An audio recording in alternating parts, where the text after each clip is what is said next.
Good morning. Some of you came back. I appreciate that. It's my second week in a row, that's why I said that. How's everybody doing? Good. Good.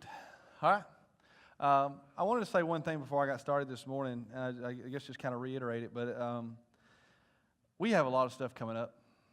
And with child dedication next week, and one of my main responsibilities here is kind of information sharing. And so this time of year, I always get extremely fearful that we're going to leave somebody out, that there's somebody that wanted to be recognized as a graduate, or there's a kid. So this is what I was going to ask you to do. If you know somebody and you think they would be interested in the child dedication, mention it to them. Not shoot them a text. I mean, not right now, but you know what I mean, at some point, and just just help us. Are you willing to do that? Help us make sure we get everybody and we contact everybody, okay? Because we really want as many people to do it as possible, and we don't want to miss anybody. And so we have that next week, and graduation recognition coming up, and then baptism. So there's just a lot of things coming up that are going to require sign-ups and all that stuff. So just help us. Everybody good with that?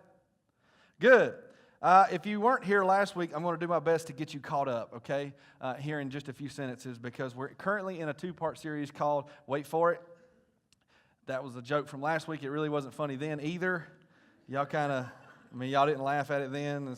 I'm not expecting much out of it, all right? So we began a story that's found in John chapter 11, and this is it. Everybody ready? Shake your head yes if you're ready.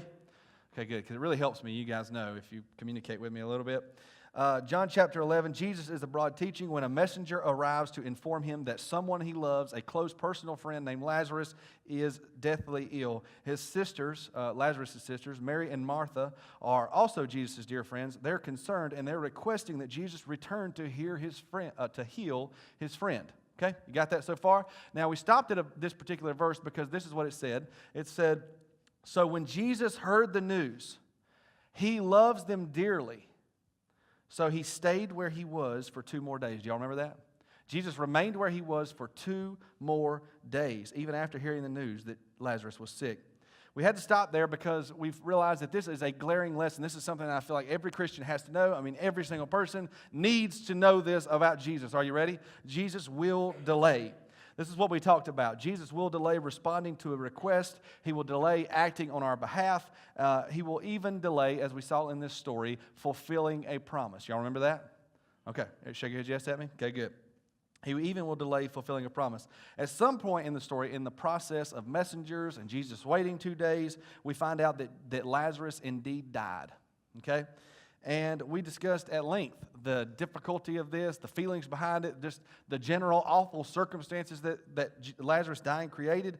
But we also discovered in verse 14 of the story that delay is not denial. Does anybody remember why? Because Jesus was on his way to who? To who? To Lazarus, to him. Jesus looked at his disciples, he tells them that he's dead, and he said, we need to go to him. So apparently the story is not over. Delay is not denial. Delay does not mean no. It means not yet. Y'all remember that? We did talk about the fact that a delay can discourage us to the point of quitting, whatever it is that we've been praying for. We talked about a lot of different things in our lives that we pray for, things that we're asking Jesus to work in, and sometimes he delays. Sometimes we hear nothing. Sometimes we don't see any action. But we're reminded that delay is not denial. So instead of quitting, instead of getting exasperated and ending, what should we do? Well, I told you something that Jesus told the disciples. He said, man, if that's what you're experiencing, if you're experiencing a delay, then let me challenge you to do something. Pray and never give up. Pray and never give up. Now, at the end of last week's sermon, I promised you guys that I was going to answer a question. It's a question I feel like everybody asks when you're in the middle of a delay especially, and that is, why the delay? Jesus, if you're going to act, if you're going to move, in the story, Jesus is starting to move, right? He's on his way there. If you're going to do it, then why bother delaying? Right? What's the purpose of the delay? What's the reason behind the delay? Are you interested in that question? Would you like to hear it answered? If not, we can just go home. Shake your head yes if you'd like to hear it. Okay. So why the delay? let's go back to John chapter 11. If you have your Bibles, you can try to read along. I'm going to bounce between telling the story and reading some verses and everything, so we'll do my best to get through it here. But we're going to roll back a little bit in the story. I want to start right at the end of the delay. Okay, so Jesus has delayed 2 days, and he goes to his disciples. Right, he goes to them and he says, "Hey, guys, it's time to go. We're gonna go to Bethany." You know what the disciples said? The disciples said, "Wait. Bethany, that's near Jerusalem. Just a couple miles. The last time we were there, people tried to stone us. I mean, there's some people there that are very angry with you, Jesus. There's some people there that are angry with us, and we're kind of scared to go back. Let's not go back. We've already delayed 2 days. He's probably fine. Let's just stay here." Jesus, of course, ignores that, and Jesus continues on. And I love this because it's almost like Jesus is trying not to spill the beans, or it's like he's maybe even trying to protect them or whatever a little bit. But he said, "Lazarus is asleep. Okay, and I need to go wake him." Well, you know what the disciples did? Y'all hear that? Is that just me? He said, "Lazarus is asleep and I need to go wake him up." You know what the disciples said? "Well, good. He's asleep. That means he's probably getting better." Because what your mama tell y'all when y'all was growing up? You feeling bad, what you need to do? Get some rest. That's right. That's what my mom always used to say. You need to go get some rest, honey. Go lay down. That's what the disciples say. "Hey, man, he's asleep. He's fine. He's probably getting better. Rest is good for you."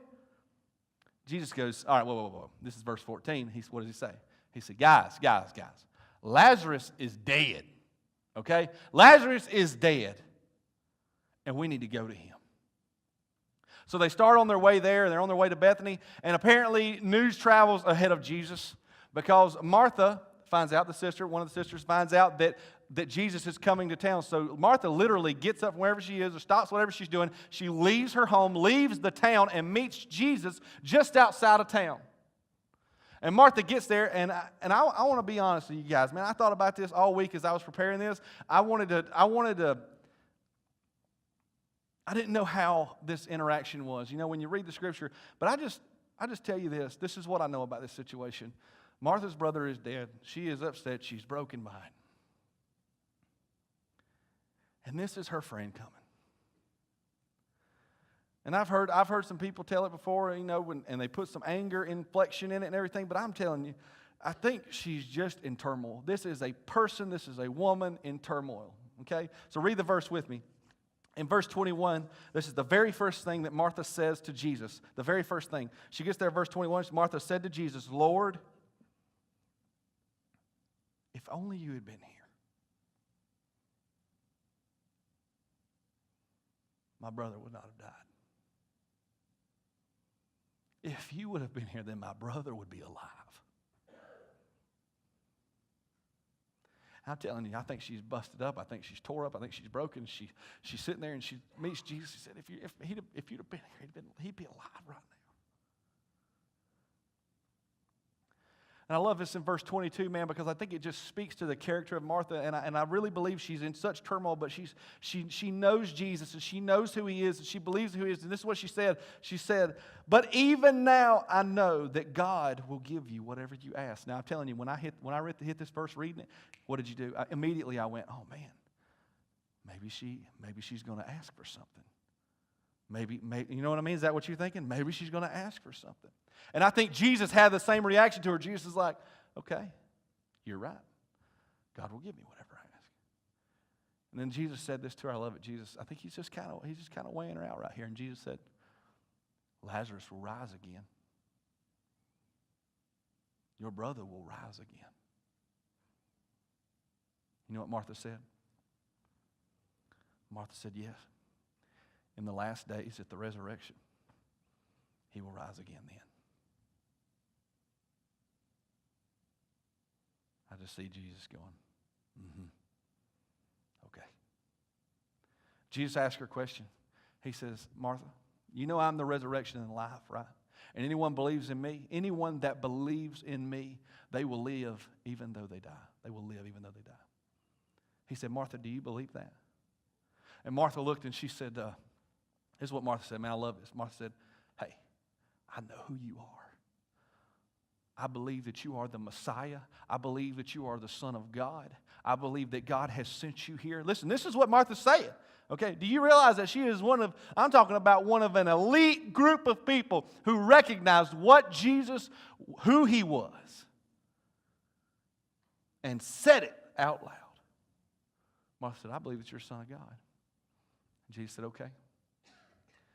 It says in the Bible that Jesus sent for Mary. I don't know if Martha went back or whatever, but Mary is there. She's grieving, they're mourning, and apparently this is so cool because Lazarus apparently was he's one of those like thousands of people are coming to his funeral type guy. I mean, there's a large crowd of people there. He affected a lot of lives, and all these people, there were people had come all the way from Jerusalem to be there, to mourn and grieve with Mary and Martha.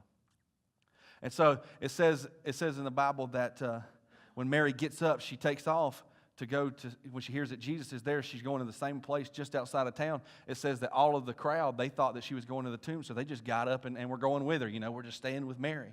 So here comes this crowd of people with Mary and Martha, and Jesus is standing there.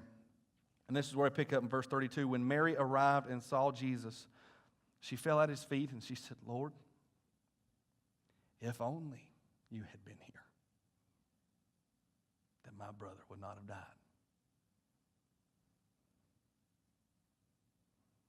Verse 33, when Jesus saw her weeping and saw the other people wailing with her, a deep anger welled up within him, and he was deeply troubled. I want to stop right here for just a second. What's going on?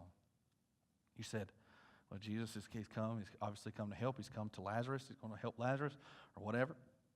What's going on in this situation?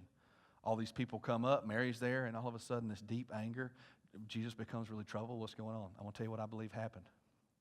We see it time and time again in the Bible that Jesus, when people come around, Jesus has the ability to do what?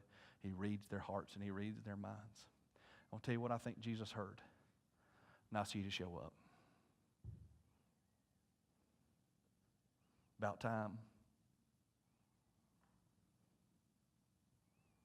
Better late than never, I guess.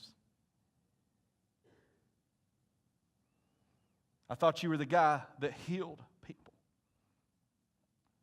I thought this was your friend. I really thought this was somebody you loved. I thought you loved Mary and Martha. I believe with all of my heart that Jesus heard the thoughts and he heard the doubt in their mind. And you know what? It made him mad. It troubled him. And Jesus looks at him and he says, where have you put him? They told him, Lord, come and see. And I'm going to walk there. Jesus wept. You know why he wept? He wept because he was brokenhearted for them. He was sad for them girls.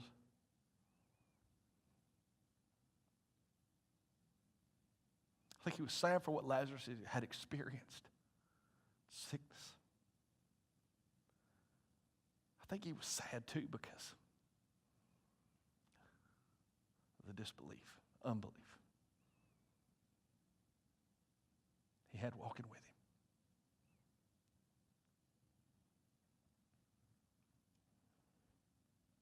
Verse 38, Jesus was still angry as he arrived at the tomb. And it was a cave with a stone rolled across its entrance. Does that sound familiar? Jesus said, roll the stone aside, Jesus told them. But Martha, the dead man's sister, protested, Lord, he has been dead for 4 days. The smell will be terrible. The smell will be terrible. This is Martha we're talking about. She knows who he is. Y'all got to read this with me. Y'all ready? Read this with me. Verse 40. Jesus responded, didn't I tell you that you would see God's glory if you believe?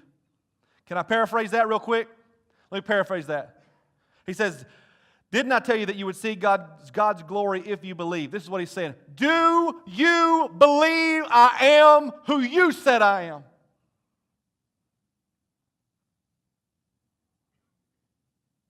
Who do you think I am? Are you willing to trust me and let's see what happens and do what I asked you to do? Do you believe in me? Apparently that was enough. Verse 41, so they rolled the stone aside. And then Jesus looked up at heaven and he said, Father, thank you for hearing me. You always hear me, but You always hear me, but I said it out loud for the sake of all these people standing here, so that they will believe you sent me. Y'all ready? And Jesus shouted, he said, Lazarus, come out. And the dead man came out, his hands and feet bound in grave cloths, his face wrapped in a headcloth. Jesus told them, unwrap him and let him go. Listen to this. Lazarus came. Imagine being there for just a second. Can you imagine being the crowd right there as Jesus just spoke to this open tomb, and then this thing comes walking out, bound up, face covered, looking like a mummy.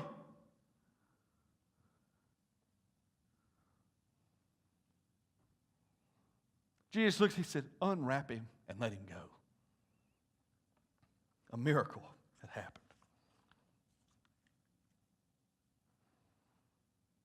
And that's the end of the story. Well, did you catch it? Did you see the reason for the delay? Did it jump out at you? Raise your hand if you think you see it. Just curious. I'm not going to call on you. All right, what do you think now? I'm telling you, it's right there. Here it is. Jesus wanted to do something greater than what they were asking for. Jesus had a greater plan. He had something greater that he wanted to accomplish more than what they were asking for. Here's the bottom line. Mary and Martha, their request was too small. It was too small. Jesus had something greater that he wanted to do. Something that he wanted to accomplish.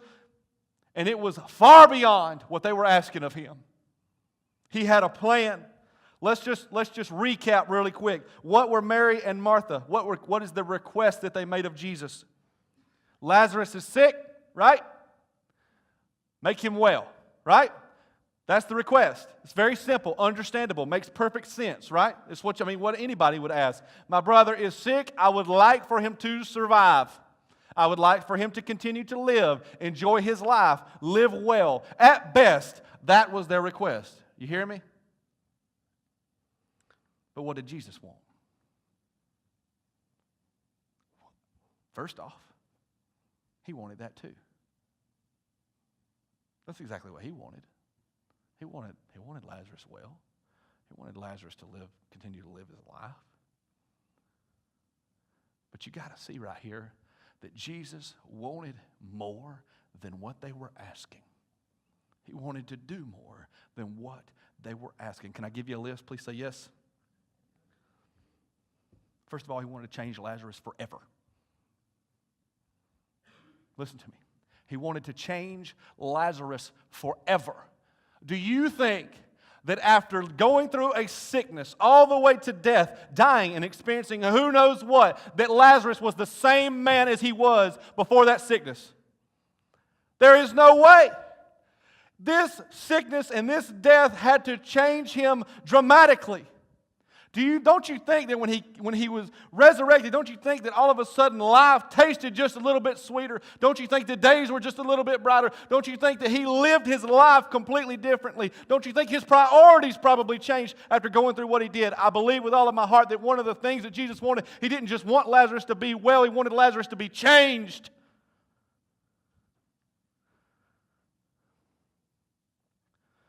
He wanted to change the sisters. I'm talking about Martha and Mary. These are incredible women of faith. They are, but I'm telling you, he wanted to change them forever because they did not believe enough. And he needed to believe more. He wanted them to see something that was so incredible that it would change who they are and how they lived every single day. That's what he wanted. Come on now, you hear me? He wanted to change those disciples. What did he say in the beginning? What did he say at the very beginning of this story? You know, in verse 14, that verse that we stopped on last week, you know what he said? He said, Lazarus is dead, and thank goodness. I didn't go so that you would believe. It was for his boys too. They needed to see. It was a building block in their faith, I'm telling you, because they were about to see it happen again really soon, and they needed to see it happen so that they would believe. Come on now. There was a crowd of people there that got to bear witness to it too, and he wanted to change them. He wanted to challenge them with it. Another thing, something else Jesus wanted to accomplish. You know what? He didn't want there to be any doubt about who he was anymore to any of these people. He didn't want there to be any doubt anymore about who he was. What did he say? We go all the way back to when he found out about the sickness. What did he say? He said, this sickness will not end in death. And he said, it is for the glory of God and the glory of God's Son that this has happened. It was a foreshadowing. He was saying, listen, this is so you'll know who I am. This is so you'll know who I represent. He didn't want it to be possible for people. If he'd have just healed Lazarus, if Lazarus was just sick, he's healed, and people could have said all sorts of things. They could have said, oh, well, maybe, Jesus is like a doctor, or maybe he's a prophet, or he's a holistic healer, or maybe he uses essential oils. I don't know. They could have said a lot of things. Yeah, I worked that in the sermon. They could have said all sorts of things. But they couldn't deny who he was here. I'm telling you, my wife, man, I'm telling you, she uses essential oils for everything. Go in her house, smells like milk, man. I'm telling you what. I'm telling you, it's awful. She'll come to me, she'll say, hey, how's your back? Did those oils help your back? I'm like, yeah, it was that or the 10 Advil. One of the two. One of the two healed me. Jesus didn't want to leave any doubt about who he was. He didn't want anybody to have a leg to stand on to say he was anything other than the Son of God. And that's what he wanted for every single person there. You hear me? Jesus wanted to show that there wasn't one thing he didn't have power over. Sorry. He wanted to show that there wasn't anything that he didn't have power over. He took something to us. I mean, this is an absolute certainty, right? Death is one thing in the vast gamut of experiences and things that we know about this world. It is a certainty. It is as sure as anything can be. And Jesus said, you know what? I'll change that. Jesus said, there's not anything that I don't have power over. I can change anything. I can make anything that is dead alive again. I can take anything that is broken and make it new again. I can change anything I want to. I have complete, absolute power. That's greater than what they asked for, isn't it? Isn't it?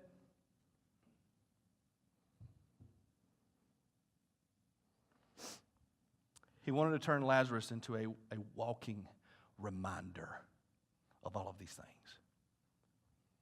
A walking reminder. I'm going to read this to you really quickly. It's John chapter 12, verse 9. So this is after the resurrection of Lazarus. It says, when the large crowd of Jews learned that Jesus was there, they came not only on account of him, but also to see, guess who? Lazarus. Lazarus was there. In verse 10 it says, so the chief priests made plans to put Lazarus to death as well. Come on now. You hear that? Because on account of him, many of the Jews were going away and believing in Jesus beyond just the people that were there that day. Do you understand that Lazarus and his story echoed through time, echoed through those towns? People heard about it and they came to believe because of him. Now all of a sudden, Lazarus is Jesus' friend. I'm sure he served alongside him and went with Jesus many times. But listen to this. Lazarus is now standing beside Jesus and people are believing in Jesus because of him. Jesus has elevated him to a place of incredible impact. And I believe that there is no way we will ever understand the depth of that impact, because guess who else has heard the story? You.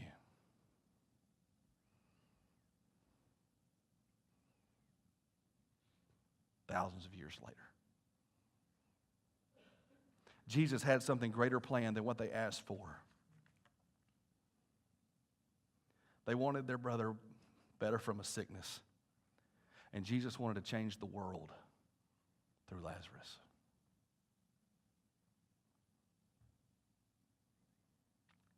And he did that with a 2-day delay. 2 days. Can I ask you something? How long have you been waiting? How long have you been praying those prayers? Day in, day out? How long have you been praying? Praying for that relationship, praying for that sickness or that ailment, whatever it is, praying for a problem or a set of circumstances that you're dealing with, praying for that mountain that's in front of you, praying for all these things. How long have you been praying? Can I tell you something? I believe with all of my heart that the same that was true of Lazarus and Jesus' plan for Lazarus is exactly the same plan for you. Jesus has something greater planned than what you're asking for. Jesus has more for you. His plan for you and His plan for your situation or whatever you're praying for, it goes beyond, and I hate to say it, but I've got to say it, it goes beyond you. He wants what's best for you. He wants goodness for you. I believe that with all of my heart, but I'm telling you, what He wants is greater than that.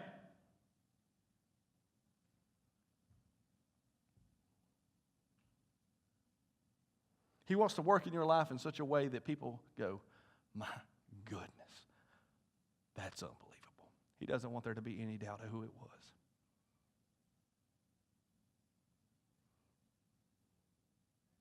He wants to show that He has power over anything, that anything, no matter how broken, He can make new again.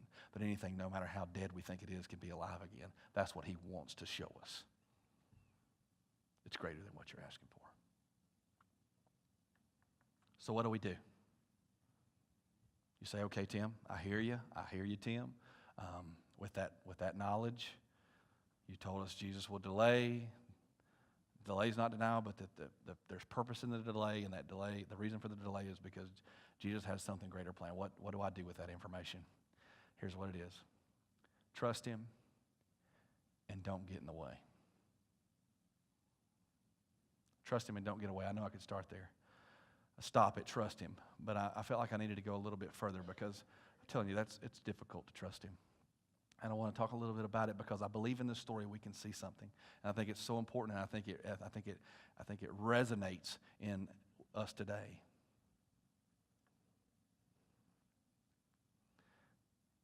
Jesus had something greater planned, and in that plan, if you will look, you will see countless times that people try to get in the way of that happening. People that are supposed to trust Jesus. Right? Let's start at the very beginning. The disciples. Jesus said, hey guys, it's been 2 days. We need to go. What did they say? Wait, that's dangerous. We might get killed. I don't think we should go there. See, their fear made them want to stay. Then He said, well, Lazarus is asleep. What did they try to do? Well, rationalize. Well, then he's getting better, you know. Look at the story, man. It's over. It's time and time again. Martha, what did Martha say to Him? I believe God will give you whatever you ask for, Jesus. That's what she said. And I'm going to be honest with you. I think she believed it. I think she believed that. But somewhere in there, her faith ended because you know what she didn't do? She didn't ask. Jesus challenges her, right? Lazarus will rise again. And she discounts it almost immediately. That it could happen then. That it could happen now.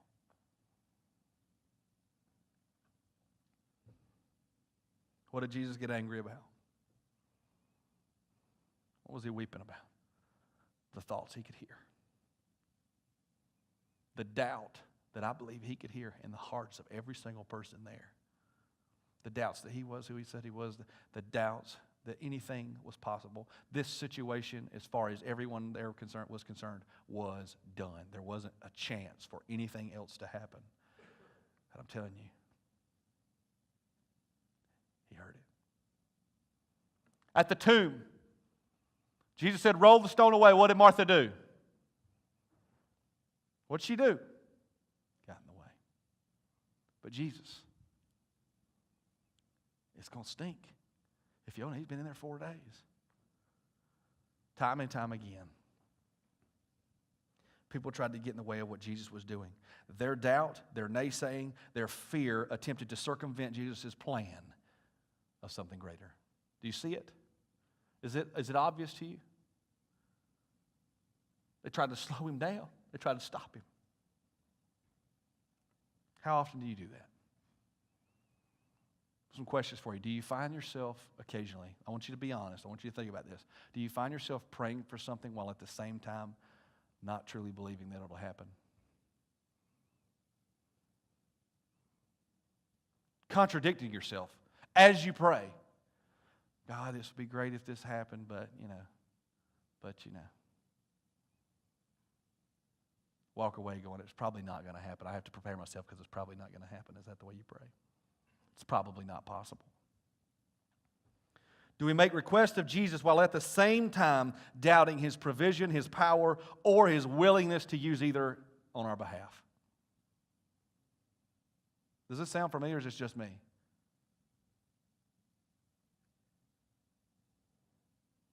How about this? Do you ever find yourself asking Jesus to get involved, asking God to work in your life, while at the same time you're still trying to manipulate and make your own plans and do your own things? Does that sound like anybody? Whatever the situation is, I'm telling you. We do this over and over and over. We will pray something saying, God, I trust you. Now what do you think about if I did this? What if I just went over here and said this? Or what if I did this? Trying to make it happen, trying to fulfill. God, I trust you, and I think it should happen this way. Try to micromanage God. Can I challenge you? If you trust Him, if that's what you're going to say, you trust Him, then trust Him. Let Him be in control. Stay out of His way. Don't let your doubt, don't let your naysaying, don't let your need for control, your need to make things happen, don't let it get in the way of the something greater Jesus has planned for you. Because that's exactly what it's doing.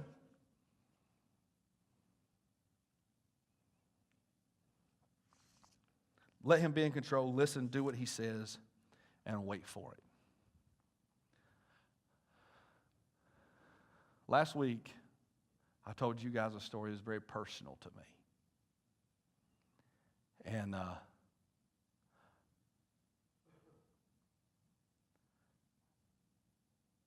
dreaded it all week last week. And I told you guys about kind of the degradation of my dad and my relationship with him. And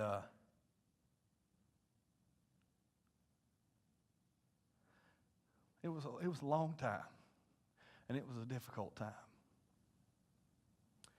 And it really was up to a few years ago now.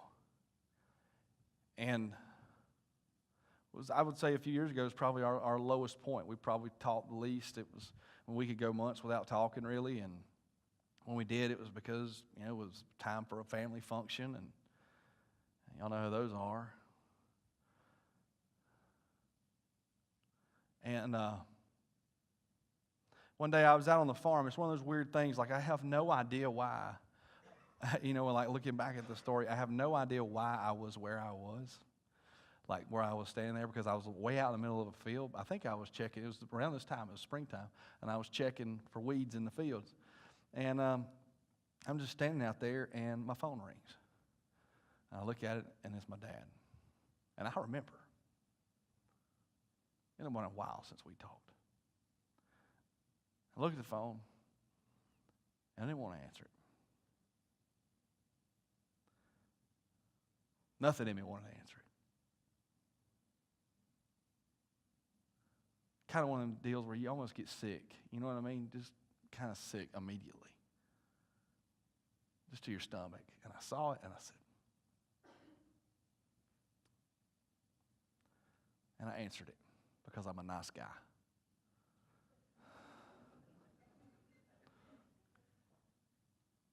I answered the phone, and I could tell something was going on with Dad, and Dad said, where you at? I said, I'm at home on the farm out here. And he said, well, I want to talk to you. I said, okay. I said, well, I'm here. He said, okay, I'll be there shortly. So I sat there, and it's one of those deals, you get nervous. You know how it is? This talk's coming. Golly, it's awful. I got really nervous. I was kind of like, and I'm one of these people, guys, listen, you don't ever want to get in a fight with me, okay? And because I'm one of these people like I plan. You know what I mean? Like I've got my bulleted list. I know exactly what I want to say. I know exactly how I feel about whatever. And, I've got this thing. And I'll tell you, I've planned this talk 100 times. And I know my dad's getting closer, I can't think of a thing. Not a thing, okay? Like anything that I ever wanted to say, it is gone. It is in oblivion somewhere, and I am in a fog. And I'm like, all right, I don't know what's, okay, it's all right. It's all right. You know what I'm going to do? I'm going to look hard. That's what I'm going to do. So, arms crossed and leaned against the counter. Dad comes in, and I could tell he was really, really going through something. And he came in, and he sat down at the bar, and he propped up on the bar there, and he started talking. And I'm like this. It's like, let's be tough, And my dad, for the next, I don't know how long, began to talk to me about fears in his life, regrets he had, confusion that he dealt with, pain that he was feeling, what he wanted to happen, what he wished we could be, what our relationship should be. And it was as he was talking that I realized something. I'm serious now. This is supernatural. This is as supernatural as Lazarus walking out of that cave. I'm telling you. I was sitting there, and as I sat there, if I was ever angry, I couldn't remember it. I couldn't. If I was ever bitter, I couldn't. If I was ever lost about it or confused, I'm telling you, in an instant, I had complete clarity about how we had come to where we were, what I wanted, and how we could get there. I'm talking about like in an instant. In this conversation, it was like everything came clear to me. You know what happened? I had forgiven, had forgotten. Like in an instant, it was like I was made whole again. Can I tell you how that happened? Because you're probably wondering, you're like, well, man, where you left us last week, where we're at right now, how in the world did we get there, Tim? Can I tell you how it happened? The delay.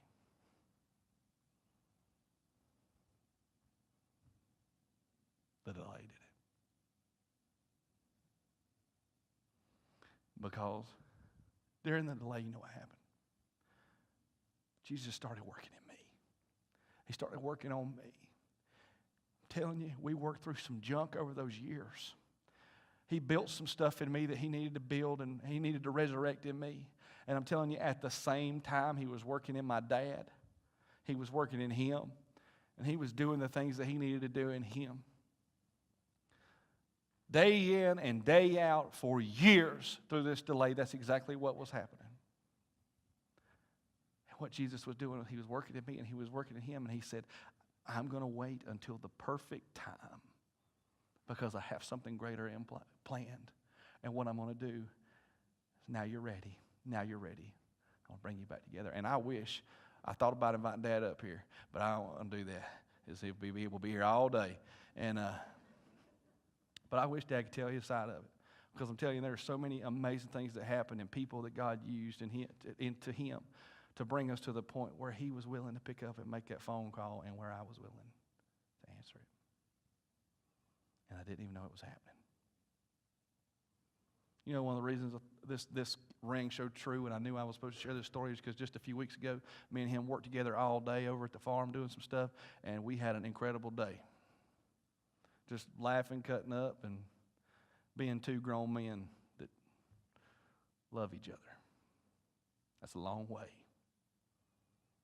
Where we were. You say, well, You know what it is? It's greater than what I was asking for. That's what it is. It's greater than what I was asking for. And I believe with all my heart that Jesus has something greater planned for you. Don't give up. You keep praying. You trust in Him. And I'm telling you, He will be there.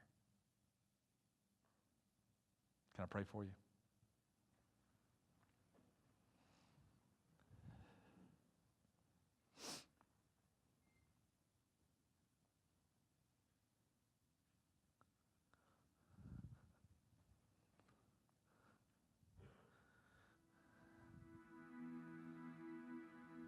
Father, thank you so much, first of all, for every single person that's here. Thank you for the first service. Thank you for this service. God, just the work that you're doing in this church right now and the work, how you're moving.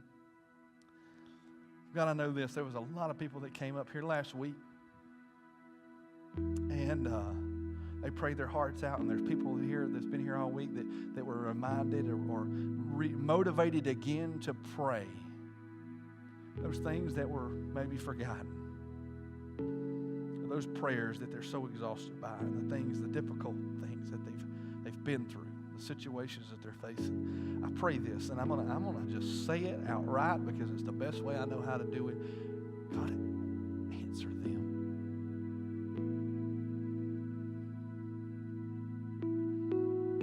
I know there's purpose in your delay. I know you have a reason for it, and I know that it is you want something greater. And this is what I'm asking. You do it. You show them. You show them that it's going to go beyond them, that the reaches of it know no bounds, that they can share it too. When they see it come to fruition, they see that resurrection happen, they see that thing made new again, whatever it is, that relationship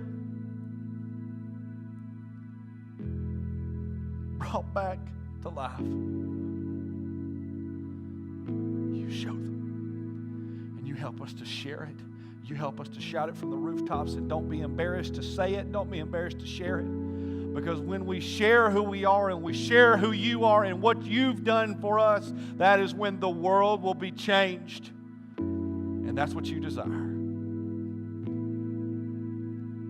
I'm thankful, God. I'm thankful that I will never be the same after going through that delay. I'm thankful that the people around me, my dad, never be the same. Thankful for all the work that you continue to do. And I am thankful more than anything that as I prepared this sermon, that I could think of countless people that are all around this room right now that could look and say the same thing. And if they could stand up and shout it, I know they would. They would stand up and say, I'm telling you, whatever it is you're praying for, just wait for it, because it'll be greater than anything you ever hoped. Just wait for it.